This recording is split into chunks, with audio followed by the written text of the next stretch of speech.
All right, guys, so quick video. So the things everyone needs to learn, because a lot of people, especially Christians, will say, well, I was an atheist and then I became a Christian.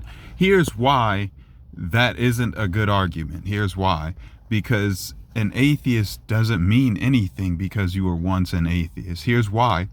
The thing that you need to be is a critical thinker, and you need to learn how to critical think, which would be step one. Learn how to critical think and learn it without bias.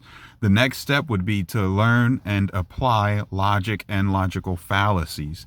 That's step 1 and 2. If you can do those things and understand them, you're great. The next step would be to learn history, learn what is before us, the first human civilization, what did they write, learn that. And the next step would be to start reading all these books, all the religious books, every one of them. Don't just read the Bible. I don't care which one you start with, but these books you have to read: the Bible, the Quran, the Torah, the Bhagavad Gita. Those are the minimum 4. You have to read those, read them all, and look at them without bias. The next step after that is to start reading all the ancient texts. I know this is a lot, but this is how you get to where I'm at. You have to look at everything. That's the whole point. You're looking at everything. And once you've looked at all this will take you a long time to look through all the civilizations. The other books you need to read is the Egyptian Book of the Dead. That's a great book you have to read. And again, what you're going to do while you're doing this is take notes and look and see where you see stories that might not originate in one place, but comes from another place.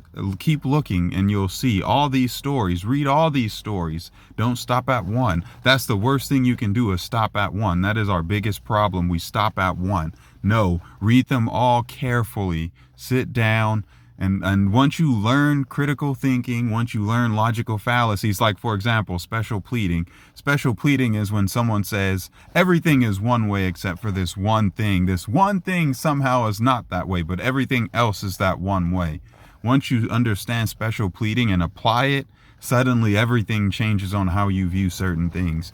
So, you have to read everything, learn history, dig deep. This takes a lot of time. It takes a lot of time, but I promise you it will pay off. It will pay off. Those are the things you must do. You want to know at least closer to the truth than anybody else. This is how you do it. You need to study everything, leave no rock unturned, and then look and see what patterns exist within each one. What syncretism is the word. Look for that. But that's it. I can go into some other stuff, but that's all you need to know right now, is start with that. So if you've already read the Bible, fine, put it away, read the Bhagavad Gita. If you've read the Bhagavad Gita, which most people who will see this haven't because they're not from India, read the Quran. If you've read the Quran, read the Egyptian Book of the Dead. If you've read the Egyptian Book of the Dead, read the Sumerian tablets. There's a pretty long list. And if you've read all the religious texts, now go to the science books. Now understand evolution, study evolution, learn how it works without bias. Try to remove your bias. Just sit to understand and learn. Geology, there's so many studies that we all need to learn. Don't just sit on one thing. Learn more things. Try to find more things. Anyways, guys, peace.